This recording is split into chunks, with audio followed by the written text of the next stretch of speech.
pessoas, sejam muito bem-vindos a mais um episódio do Lume Podcast, o podcast do portal lumeliteratura.com.br. E hoje eu converso com um autor que já no seu livro de estreia foi indicado ao Prêmio São Paulo, foi indicado ao Jabuti também, então melhor estreia impossível. E ele é um conterrâneo aqui do Ceará, sempre fico feliz em poder divulgar a literatura cearense, particularmente. Então, estou muito feliz em receber aqui hoje Stênio Gardel. Seja bem-vindo, Stênio. Oi, Bruno. Obrigado pelo convite. Oi, pessoal. Boa noite. Então, Stênio, eu sempre começo aqui minhas entrevistas perguntando sobre quais foram os vagalumes literários do meu entrevistado, que é como a gente chama aqui, aquelas primeiras obras, os primeiros autores que te fizeram se apaixonar pela leitura lá atrás.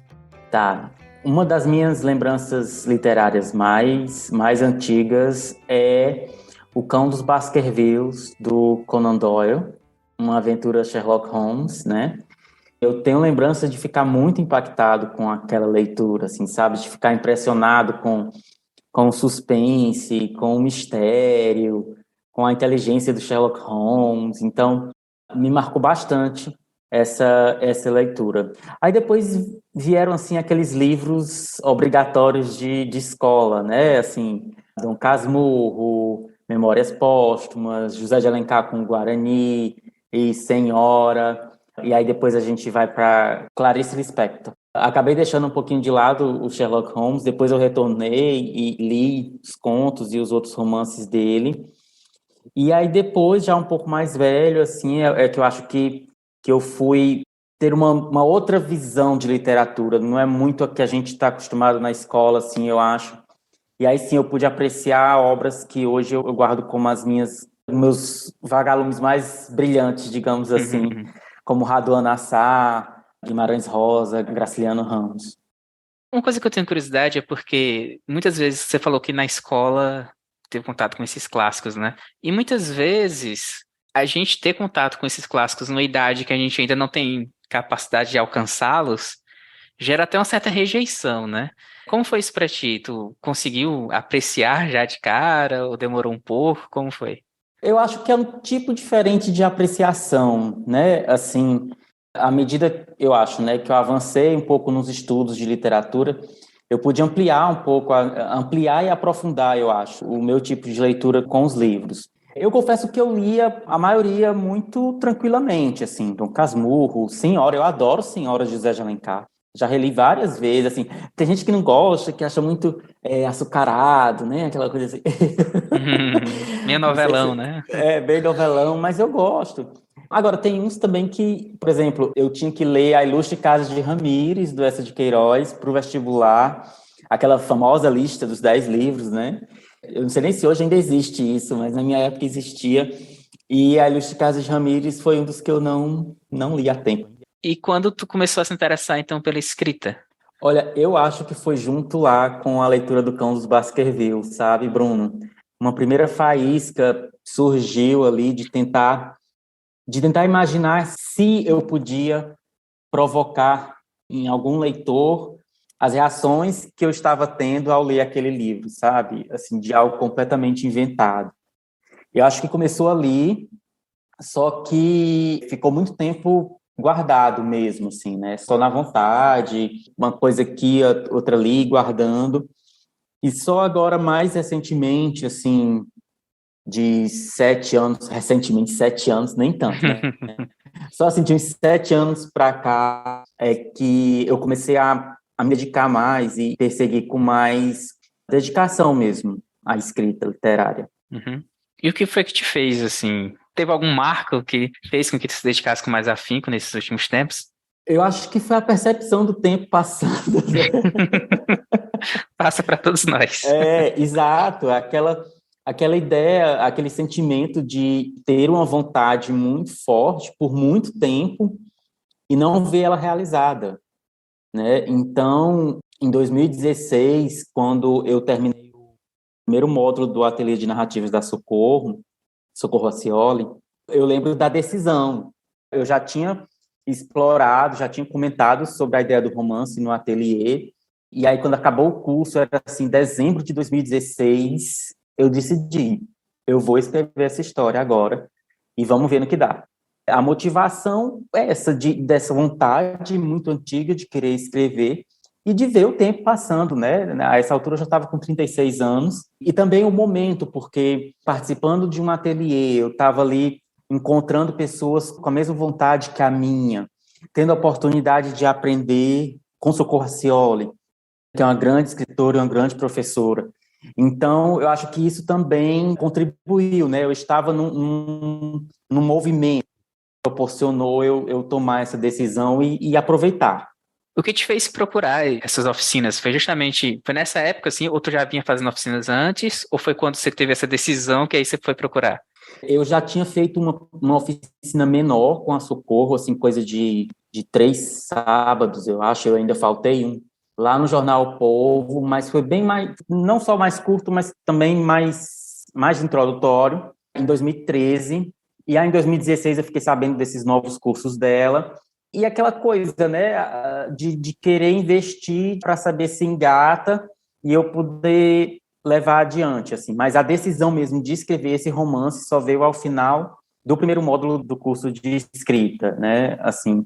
E eu acho que também, por um lado, era para saber mesmo, ter a certeza de que era possível estudar escrita literária, sabe? Meio para... A gente estava falando do que a gente aprende na escola, né? A gente, pelo menos na minha época, fazia muita leitura de que os autores eram, assim, essas criaturas quase mágicas, inspiradas, né? Que escrevem sem estudar, assim, sem trabalhar o texto e tal. Eu acho que eu busquei um pouco para ver realmente esse outro lado, de que encara a escrita como trabalho, como estudo, trabalho e aperfeiçoamento, né? Não abandonando completamente a inspiração, a espontaneidade, claro que esse lado também tem, mas eu acredito que esse outro, né, do trabalho também faz parte. E qual foi o impacto desse estudo, dessas oficinas, do ateliê com a Socorro na tua escrita? O impacto foi o livro publicado, indicação ao São Paulo. Não, mas te respondendo sério, assim, para além do aprendizado de narratologia, de escrita literária, de literatura, das leituras, né, tanto de literatura em si, como literatura técnica a respeito de escrita literária, para além dessa parte, eu, assim, ganhei muito pessoalmente. Talvez fosse uma coisa minha, não sei se outros autores têm, mas eu meio que buscava uma espécie de informação para saber se o que eu escrevia era literatura, sabe? Assim, Uhum. talvez exatamente por aquela visão muito idealizada que eu criei de literatura e que eu achava muito difícil alcançar, e então eu ganhei nesse sentido de apresentar os meus textos e as minhas ideias. Essa é outra questão também de aprender a se abrir e estar aberto à crítica e a julgamento, né? Mas o principal, acho que foi isso, de ganhar a confiança de que eu podia escrever literatura. Explicando aqui para os ouvintes, o áudio do Stênio às vezes dá uma falhadinha pequena, uma outra palavra falta, mas dá para entender perfeitamente e sejam criativos que vocês vão entender. Então, Oh, meu não, Deus. tá tudo bem, tá tudo bem, tá tudo bem. Quando eu peço perdão, Bruno. Não, tudo bem, tudo bem. É uma outra palavrinha só que engasga, mas dá para entender pelo contexto, não tem problema. Tal que isso é um perigo.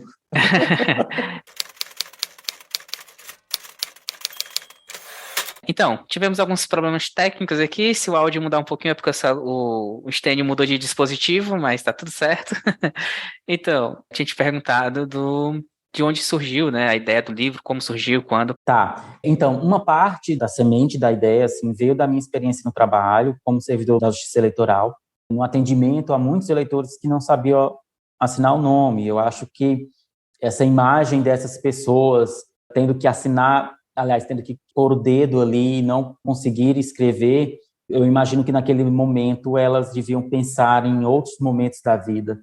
E talvez por isso essas imagens tenham me marcado.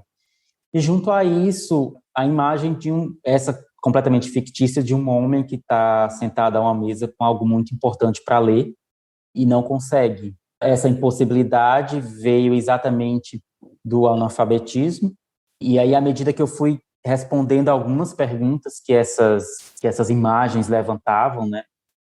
Qual a história desse homem, o que que ele está querendo ler e não pode. À medida que eu fui respondendo isso, uma coisa foi puxando a outra e a história foi meio que se construindo.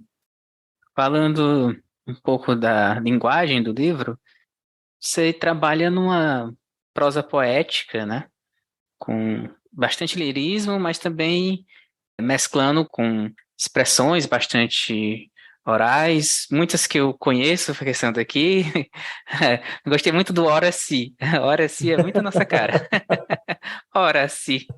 É, Então existe essa mistura da oralidade com o lírico, né?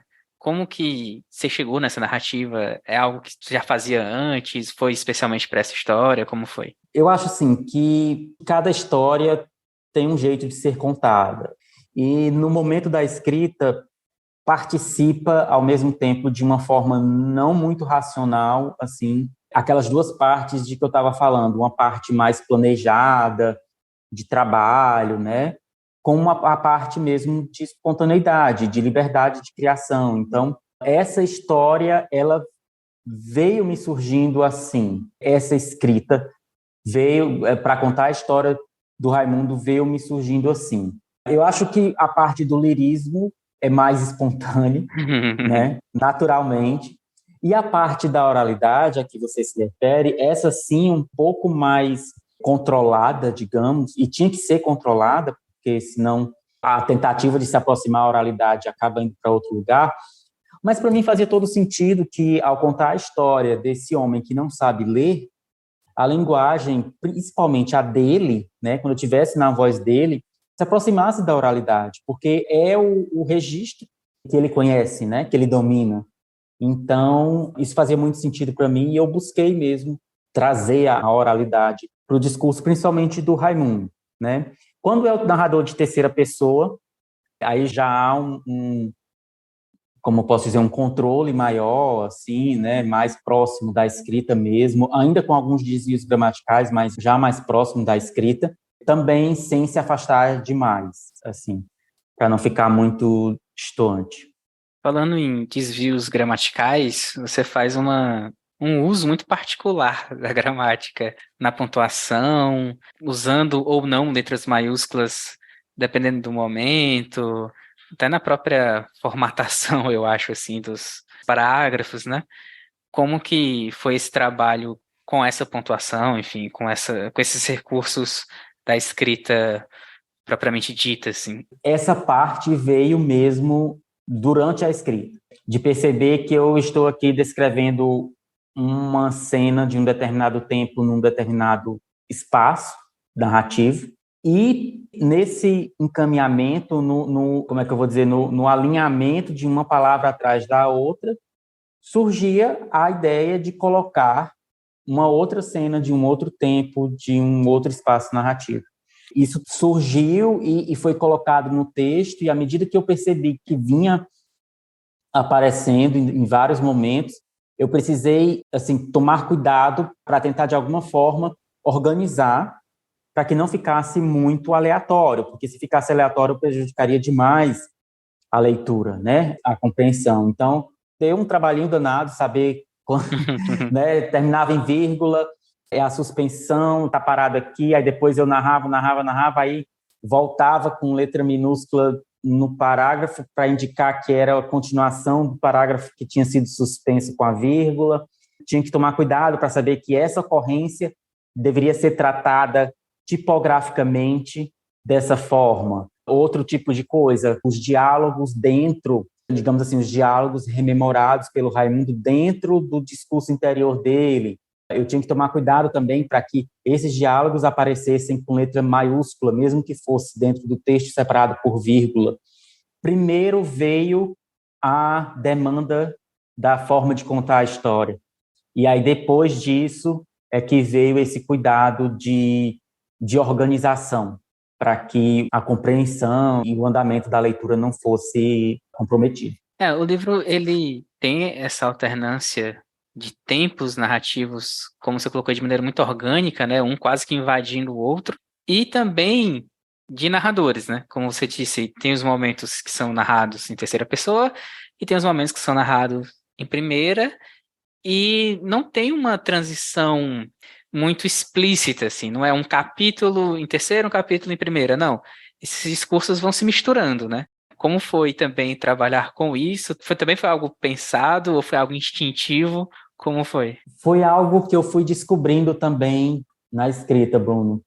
Os primeiros capítulos que eu escrevi eram todos em terceira pessoa, naquela linguagem, na tonalidade, no ritmo ali do primeiro capítulo, do início do segundo capítulo e vários outros capítulos, principalmente na primeira metade do livro. E aí, quando eu fui escrever o capítulo Estrada, que é também mais ou menos ali na metade do livro, esse capítulo foi muito marcante no processo de escrita, exatamente porque foi o primeiro que eu escrevi todo em primeira pessoa. E eu senti bastante a voz do Raimundo. Então, depois da escrita do capítulo Estrada, a presença do Raimundo cresce muito. Você pode ter percebido isso da segunda metade do livro para frente. Há muito mais, assim, o texto é composto majoritariamente do discurso interior do Raimundo, em comparação à primeira metade. Foi algo que foi aparecendo e eu acho legal isso, porque essa segunda metade, o próprio capítulo Estrada também é falando da saída dele de casa, e aí, não sei, é como se a gente estivesse acompanhando o Raimundo mais dentro ainda da cabeça dele, no momento em que ele está mais escondido, no momento é como se a gente precisasse mesmo estar ali para poder saber o que está acontecendo, né? E aí, mais uma vez, depois que isso aparece, é preciso tentar dar um pouco de perspectiva e organizar para que as transições, que bom que você falou que foram orgânicas, né? Não só de narrador, mas também as transições de tempo da narração e tudo. E exige muito cuidado, né? Para que, assim, o leitor pode encontrar uma certa dificuldade, pode, mas também o texto eu não acho que seja ilegível e nem pode ser ilegível. E com relação à não linearidade temporal, eu acho que isso vem um pouco das minhas leituras, assim, eu gosto muito de livros assim, me engajam mais, permite levantar perguntas, criar suspense, ver um pouco daí. Eu não achei confuso, mas eu acho que quando é confuso também faz parte um pouco de você desafiar o leitor, né? Como leitor, eu gosto até de me sentir meio perdido num livro, às vezes, sabe? Assim, não gosto daquele livro que me leva muito pela mão, não. Eu prefiro que o livro me solte e deixe eu ir descobrindo e construindo o mundo, assim, de uma forma até mesmo um pouco mais, que exige mais, assim. Eu sou fã de Faulkner, né? Eu não sei se eu aprendi isso com ele ou se eu me encontrei Uhum. nele isso que eu gosto, mas, assim, muitos dos livros do Faulkner têm essa característica, né? Se não essa dificuldade, mas esse empenho maior, esse esforço de construir o mundo através do texto dele. Faz parte do jogo. E ainda nessa questão de transições, eu diria, além da temporal e de foco narrativo, também tem uma outra coisa que eu achei bem interessante no livro, que não é narrado só o que acontece, é meio que narrado o que poderia acontecer. Em vários momentos, o Raimundo vai falando assim, não, então eu decidi, vou fazer isso. E aí ele narra, só que depois a gente vê que ele não fez. Ele narra diálogos que não existiram, ele narrações que não existiram, mas que faz parte desse jogo também, né? De o que é que ele vai fazer, né? Muitos conflitos ali no livro, que a gente vai já entrar nessa parte do enredo. Essa estrutura eu também achei muito peculiar. Também queria que tu falasse um pouquinho sobre ela. Adorei que você falou disso, porque, na verdade, nunca ninguém me perguntou aí, nesses quase 2 anos de publicação do livro, ninguém nunca me perguntou sobre esses pontos, assim. É como eu falei, muito do que a gente lê é uma voz internalizada e até mesmo silenciada do Raimundo. Essas passagens são meio que o desejo dele de poder falar. Tem a parte lá que ele está falando que ele teve o encontro com a Suzani, e aí ele não sabe se ele vai com o Alex, se não vai, e aí ele imagina as discussões com o Alex, né? Então são momentos em que ele não fala, aquilo está na cabeça dele, então aqueles momentos são como o desejo dele de poder falar, de poder se expressar, de poder não mais ter esse silenciamento e essa internalização de tudo ali que que ele está passando, né? E a forma como ele está lidando com as coisas acontecendo dentro e fora dele. Eu encaro dessa forma, assim. Mas tem um uso disso de uma forma mais amplificada no capítulo Sombras, né? Que também é uma idealização. O Raimundo está idealizando o que a carta pode ter dito, o que a carta poderia dizer. Duas leituras para a carta, assim. E aí, nesse caso, é mesmo a curiosidade dele para saber, né? Tentando imaginar o que Cícero teria dito para tomar a decisão de abrir ou não. Agora falando um pouco do enredo, eu sou muito ruim de sinopse, mas eu vou tentar fazer uma. Trata desse senhor, o Raimundo, que aos 71 anos está aprendendo a escrever, para ler uma carta que ele carrega há muitas décadas com ele, e a gente vai descobrindo aos poucos essa história dele, que ele era um menino no interior, não fica claro de onde é, mas pela linguagem eu suponho que seja aqui no Ceará, e ele se descobre homossexual, e aí a partir daí vai entrar em vários conflitos com o pai e consigo mesmo para lidar com o que ele é, né? Então, é isso. Não foi uma boa sinopse, mas foi o melhor que eu consegui. Eu acho que tá uma ótima sinopse, porque Tá ótimo. é a sua sinopse, né? Não tem isso. Então, para a gente falar um pouco do enredo, acho que tem que começar com essa questão, né? É LGBT e a homofobia, né? Que é muito forte. Inclusive, eu diria que ele é um livro muito violento. Não tanto. Assim, existe uma violência ali mais explícita, né? Física. Mas mais do que isso é a violência do silenciamento, é a violência do preconceito, várias violências que o Raimundo passa, que a Suzani passa, a Suzani é uma travesti. Queria que você falasse sobre isso, assim, né? Por que tocar nesse. Não por quê, né? Existem vários motivos, mas assim, o que te moveu para abraçar esse tema e como foi trabalhar ele? Eu acho que essa questão de tratar a homofobia e violência veio porque eu decidi que aquele objeto que o homem não poderia ler seria uma carta resultado de uma relação amorosa. E aí, depois disso, veio a ideia de fazer a relação amorosa ser uma relação amorosa homoafetiva.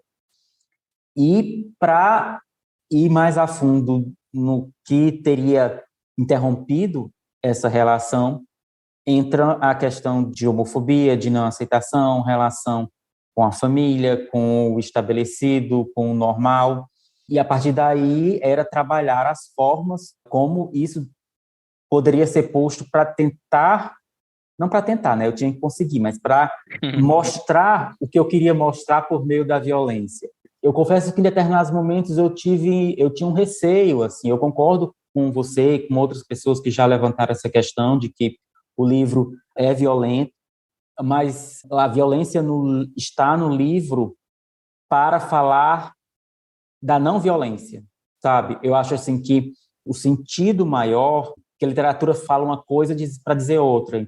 Essa outra coisa é exatamente da não violência. A não violência que deve ser buscada, a aceitação que deve ser buscada, o respeito às diferentes formas de existir e dos diferentes corpos e as diferentes formas de amar.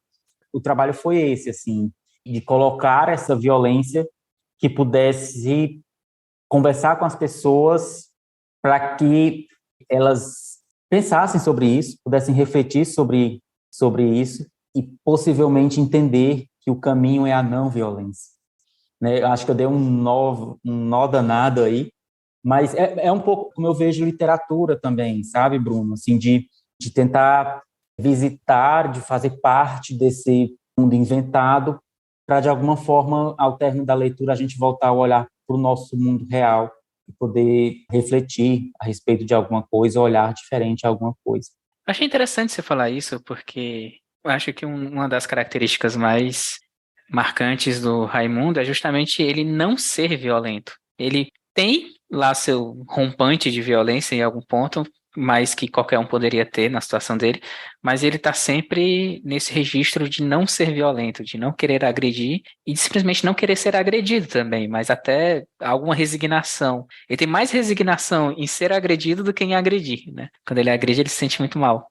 E Outro ponto é que essa violência, ela parece ser algo reproduzida. A gente vê que o pai do Raimundo, ele reproduz a violência que ele acompanhou e sentiu, de certa forma, e o Raimundo também acaba reproduzindo essa violência em alguns momentos, né? Então, eu acho que, não sei, era algo que tu queria passar, assim, né? Esse discurso violento sendo passado de gerações, né?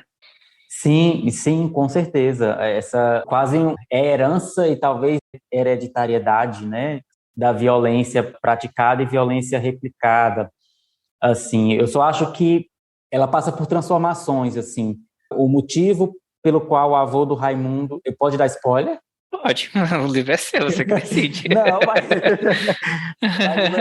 tem gente que não gosta, né? À Mas assim, o vontade. que eu quero dizer é que a violência que o avô do Raimundo comete tem determinadas características, e aí a violência que o pai do Raimundo vai cometer é acrescida de outras camadas. Por conseguinte, a violência que o Raimundo também vai replicar novamente é reformulada e acrescentada de novas facetas, assim, né? Essa questão de falar do ciclo de violência, sim, foi algo pensado, né, e que eu quis levantar, mas com isso, de não colocar, de não ser uma repetição simplesmente por repetir, mas agregar outros aspectos de formas de sentimento a esse medo. E também, claro, as consequências de cada um são bem diferentes. A Suzani é um personagem muito particular e com um nome muito particular, né? Cheio de letras repetidas e tudo mais. E com Y acentuado, eu nunca tinha visto isso na vida. Claro, porque Aliás, você nunca viu a Suzane ainda também, então é por isso. exatamente. Mas ela é um personagem, ela é uma travesti e ela tem um orgulho e uma força muito grande de não se dobrar a ninguém, de falar que. Não vou lembrar agora as palavras exatas, mas é muito interessante que ela fala. Na verdade, alguém diz, né? Que ela diz que apanha para não ter que apanhar a dignidade no chão, né? Eu queria que tu falasse sobre esse personagem, se você, não sei, se inspirou em alguém, se você conheceu pessoas com essas características, assim, se pesquisou de repente. É uma personagem muito interessante também. Ah, eu adoro quando as pessoas falam da Suzane. Eu tenho certeza que ela também adora, assim, porque ela é mesmo uma personagem muito especial. Conheci poucas travestis na minha vida, mas eu acho que só a escolha delas de se portar como se portam e de buscar essa presença no mundo, eu acho que já fala muito do que a Suzane, do como a Suzane é, né? Desse orgulho, dessa altivez, dessa presença. Ela é mesmo corpulenta, meio estatuesca, assim. Não tem inspiração em uma pessoa específica, mas eu sabia que ela seria meio que um espelho invertido para o Raimundo, assim, sabe? Uhum. A dinâmica deles seria meio de distância e aproximação, seria de semelhanças e diferenças, de reconhecimentos e de não reconhecimentos, assim. O ato que o Raimundo comete contra a Suzane, olha o spoiler aí de novo, era ali o ponto a partir do qual não haveria volta para ele, a encruzilhada que ele fala, né? Então, a Suzane, ela teria que ter essa força exatamente para levar o Raimundo a esse ponto. E o que ela faz é algo gigantesco, que ela passa, que ela sofre, e depois desse sofrimento de algo tão brutal e tão cruel, o que ela permite ao Raimundo e permite a ela mesmo em relação a ele é algo assim quase sobre-humano, né? Sim. Era isso mesmo. Ela foi criada pensando nisso, para passar essa ideia de orgulho, de pertencimento do corpo, de respeito, de aceitação de si mesma e pôr o Raimundo em contraste a tudo isso. Eu gosto do que o Raimundo fala que a Suzane pode ser quem ela é de dia e ele só pode ser de noite. Eu acho que isso resume muito bem a relação entre eles e o que ele enxerga nela, né?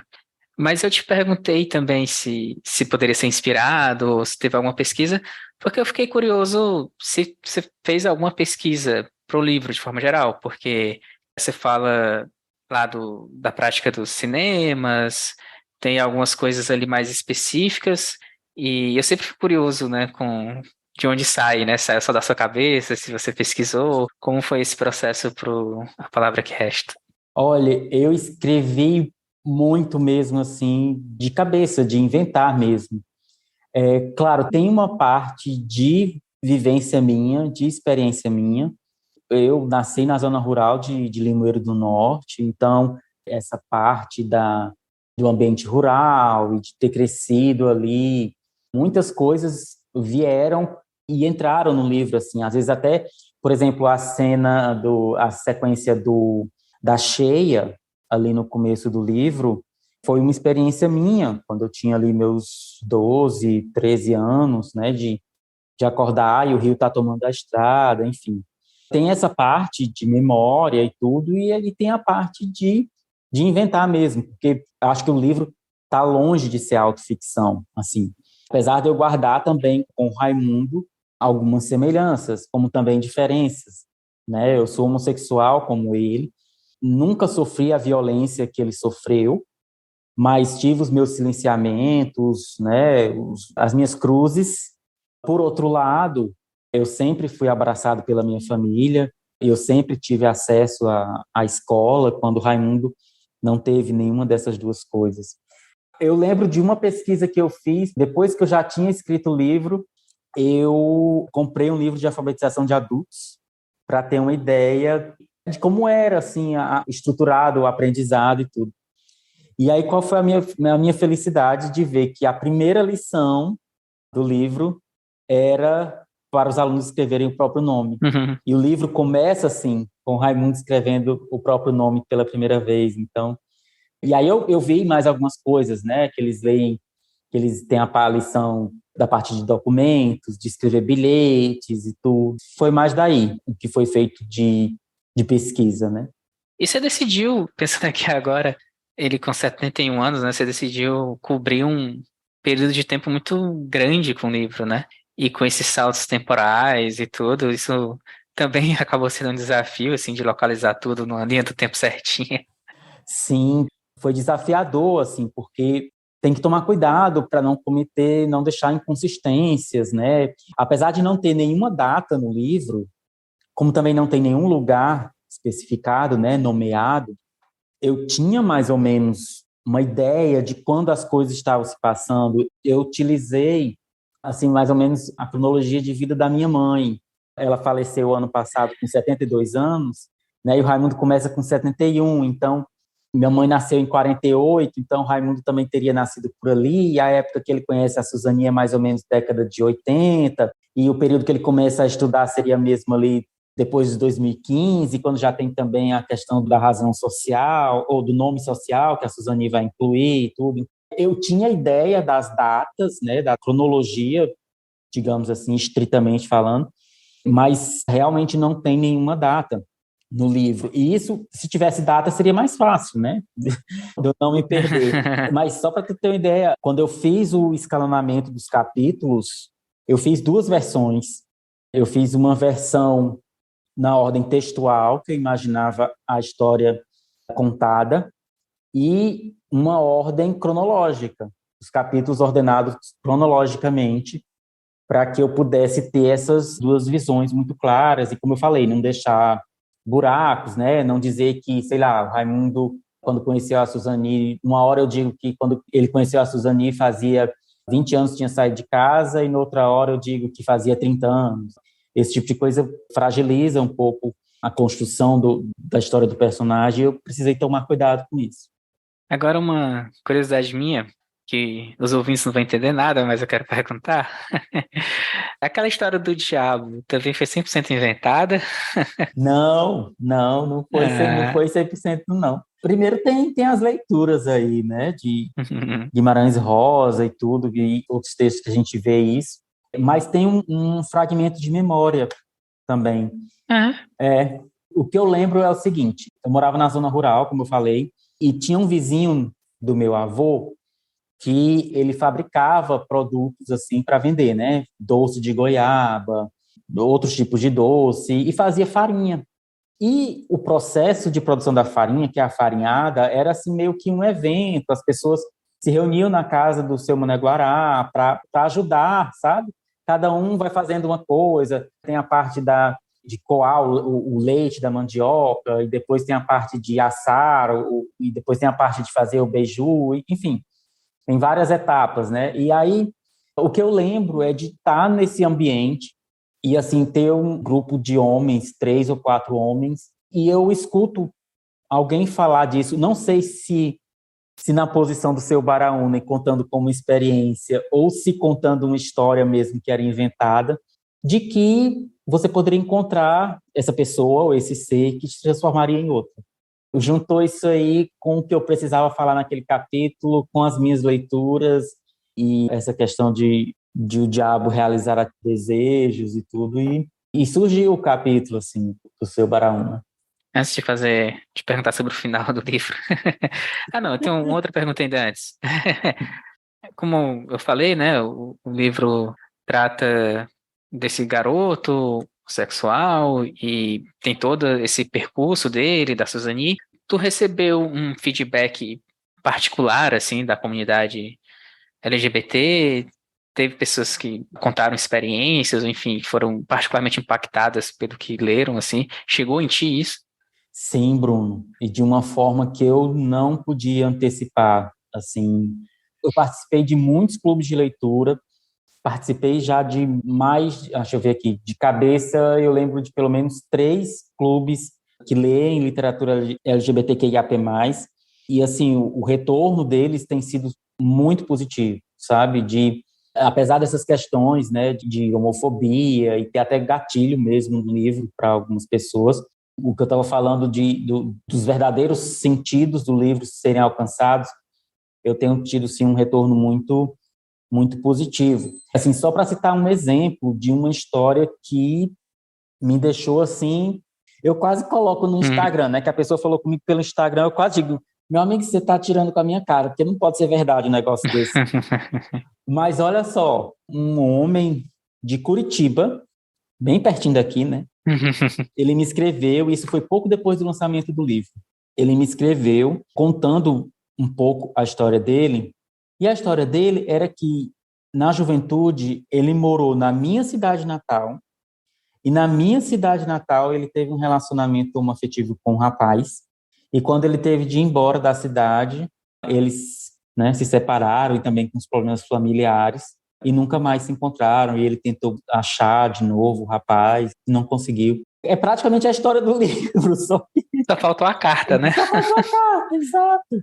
E aí, como é que eu ia alcançar, ia falar com essa pessoa se não fosse, né, pelo livro? E houve outros relatos também, assim, de muita potência, sabe? De demonstram mesmo que o livro, ele permite aquilo que eu estava falando, de não que ele tenha que trazer respostas a nada ou mudar a cabeça de ninguém, mas eu acho que pelo menos ele permite que as pessoas se deem a chance a perguntar, a pensar um pouco, instaurar uma pergunta se algo pode ser diferente na relação dela com outras pessoas ou em relacionamentos de que ela tem conhecimento, enfim. Abre uma porta, né? Que é isso que a literatura faz. Exatamente. Então, eu quero te perguntar do título do livro, porque eu vi nos agradecimentos que você veio de uma outra pessoa, e é um título que Isso. faz muito sentido no romance, e queria que tu falasse dele. Olha só, outra lição. Você perguntou lá no começo, né? O que eu aprendi. Outra lição, desapego. É uma ótima lição. Porque o autor desapegado do título, não é não? Sim. Então, o título original do livro era Palavra Raimundo. Também seria um ótimo título. Sim, eu adorava, e os editores, a Júlia também gostava muito. Foi a editora que deu o novo título, né? Ela também gostava muito. Mas um ponto que ela levantou, junto com um colega dela, o Fernando Rinaldi, que também leu o livro, quando o livro chegou lá na companhia e tudo, o ponto deles era que seria interessante, ou seria benéfico para o livro, se ele pudesse ter um título que tivesse uma relação mais clara com a história. E o Palavra Raimundo, apesar de ser bonito, de ser poético, ele realmente não tinha uma relação tão direta ou transparente ou próxima com a história, né?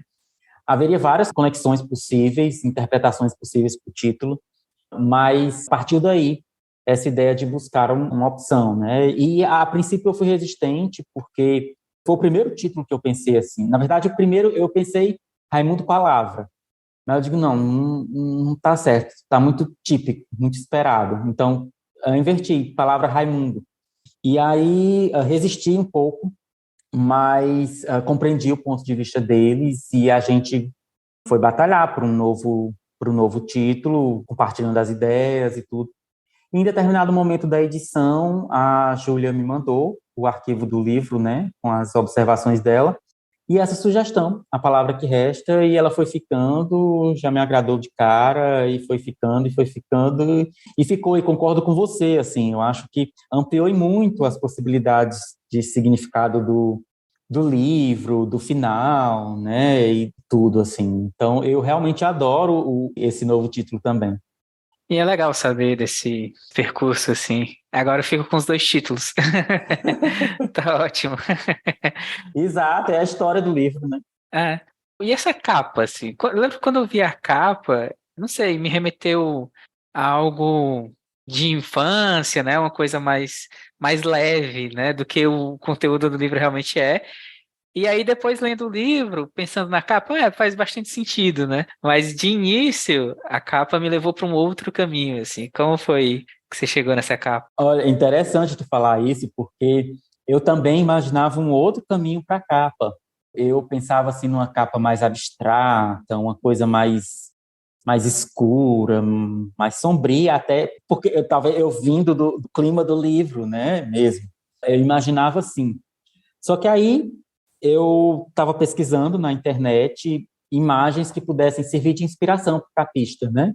A editora tinha me pedido assim a indicação de algumas capas de que eu gostava e aí eu mandei, procurei na minha biblioteca, na internet e mandei, ó, eu gosto dessas capas e fiquei de procurar outras imagens, qualquer tipo de imagem. E aí eu visitei galeria virtual, visitei, né, site de museus, até o Google Imagens acho que eu visitei. Eu botava lá pintura abstrata escura, pintura abstrata, enfim. E aí, numa dessas galerias, eu me deparei com uma pintura da Daniela Reis, uma artista portuguesa, na verdade, com essa pintura. E fiquei assim, em choque, porque eu vi a história todinha ali.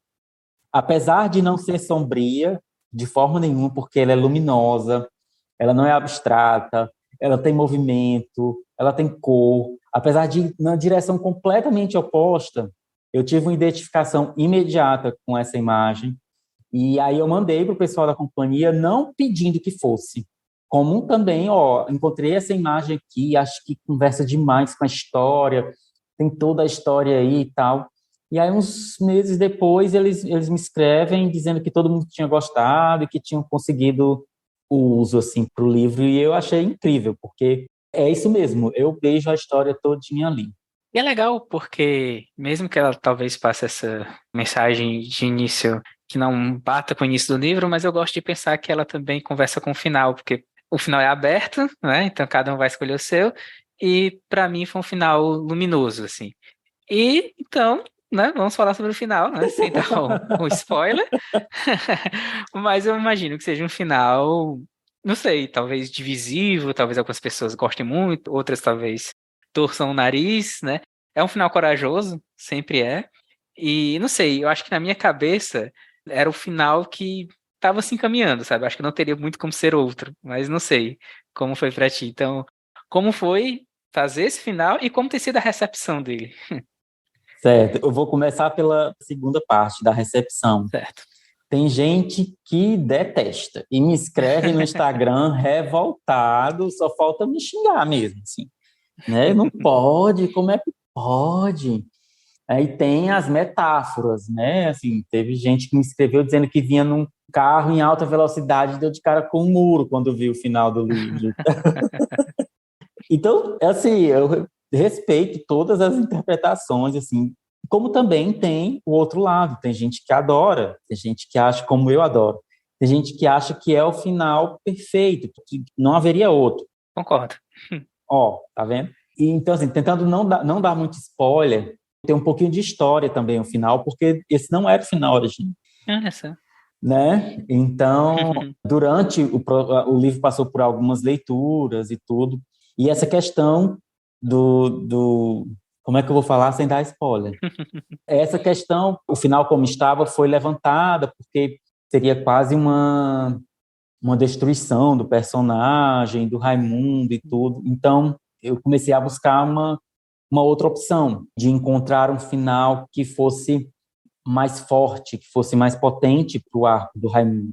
E eu acho que, como está, ele faz isso. Ele abre possibilidades, né? Não é spoiler, é só texto. O Raimundo, ele termina... Será que é spoiler? Não, mas o final do livro fala de começo.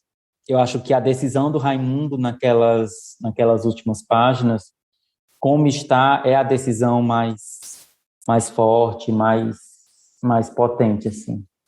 E como eu disse, abre para muitas possibilidades, e para mim, eu acho que eu escolhi a possibilidade mais feliz de todas elas, assim.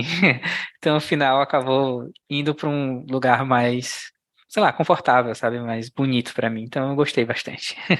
Que bom, Bruno.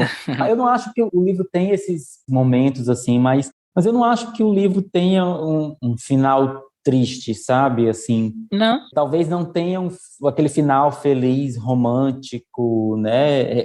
Que a gente muitas vezes espera, mas é um final, assim, de possibilidades e de novas configurações, e, enfim. Eu vou parar de falar, senão eu vou entregar aqui o que é. Muito legal isso que você falou, porque eu acho que o livro, como um todo, é um livro também sobre possibilidades. Um livro que está sempre abrindo e mostrando os caminhos, e tem personagens que vão por um caminho, que vão por outro, que são mais resilientes, mas que sempre mostra, assim, existe uma opção. E eu acho que isso não sei, acho que de um livro, como você disse, né, coisas sombrias e com tanta violência, eu acho que dá para tirar também muita coisa positiva, assim. E isso foi muito legal. Stênio, muito obrigado pela tua presença. Foi uma ótima conversa, me diverti muito aqui.